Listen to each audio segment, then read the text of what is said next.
Hello बच्चों, चलिए हमारा प्रश्न देखते हैं।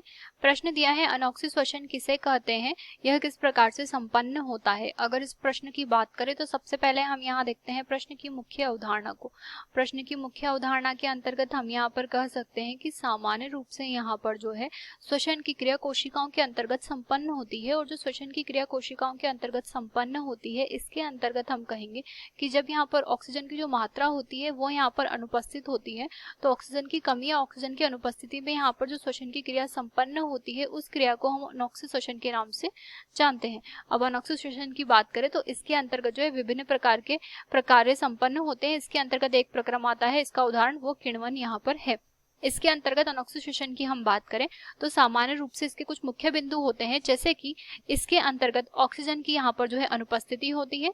इसके अतिरिक्त हम कहेंगे कि जो ग्लूकोज होता है या कोई भी कार्बनिक पदार्थ जो इसमें यहाँ पर श्वसनाधार के समान कार्य करता है, तो इसका यहाँ पर जो है आंशिक ऑक्सीकरण ही संपन्न होता है। तो ग्लूकोज का भी यहाँ पर जो है आंशिक ऑक्सीकरण संपन्न होता है। और जब यहाँ पर आंशिक ऑक्सीकरण संपन्न होता है तो इसकी वजह से यहाँ पर जो ऊर्जा की मात्रा होती है वो काफी कम हो जाती है। तो इसके अंतर्गत ऊर्जा की जो मात्रा होती है वो यहाँ पर हम कह सकते हैं कि सामान्य रूप से अनोक्सी श्वसन के दौरान 2 ही एटीपी प्राप्त होते हैं ऊर्जा के।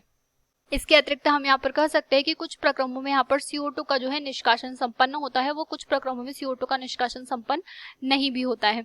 अगर अनोक्सी श्वसन की क्रिया की हम बात करें तो इसके अंतर्गत हम कहेंगे कि यहाँ पर जो विभिन्न प्रकार के प्रक्रमों में ये संपन्न होता है। अगर बात करें अल्कोहल निर्माण की क्रिया की जिसमें अनोक्सी श्वसन संपन्न होता है, तो उसके अंतर्गत ग्लूकोज की मात्रा यहाँ पर ली जाती है C6H12O6, और ग्लूकोज का यहाँ पर जो है सबसे पहले ग्लाइकोलाइसिस तथा आंशिक ऑक्सीकरण के द्वारा जो है रूपांतरण किया जाता है और यहाँ पर पायरुविक अम्ल का निर्माण संपन्न किया जाता है। अब जो पायरुविक अम्ल यहाँ पर निर्मित हुआ है इसका पुनः यहाँ पर जो है एक एंजाइम की उपस्थिति में, जिसे हम डी कार्बोक्सिलेज के नाम से जानते हैं, तो डी कार्बोक्सिलेज की उपस्थिति में यहाँ पर जो है रूपांतरण संपन्न किया जाता है।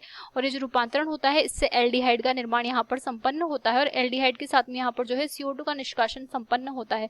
इसके पश्चात यहाँ पर जो है ऊर्जा का उपभोग किया जाता है, यानी कि ऊर्जा की मात्रा का इस्तेमाल किया जाता है NADPH2 के रूप में, और ऊर्जा का इस्तेमाल करते हुए यहाँ पर इससे जो है इथाइल अल्कोहल का निर्माण संपन्न होता है। तो उत्पाद जो हमें यहाँ पर प्राप्त हुआ है इसे हम इथाइल अल्कोहल के नाम से जानते हैं। और यहाँ पर हम कहेंगे कि इस क्रिया के दौरान जो है ऊर्जा की हानि यहाँ पर संपन्न हुई है NAD+ के रूप में। तो बहुत कम मात्रा में यहाँ पर जो है ऊर्जा निष्कासित होती है, 2 ATP इसे हम कहते हैं। आशा करते हैं आपको ये प्रश्न समझ आया होगा। धन्यवाद।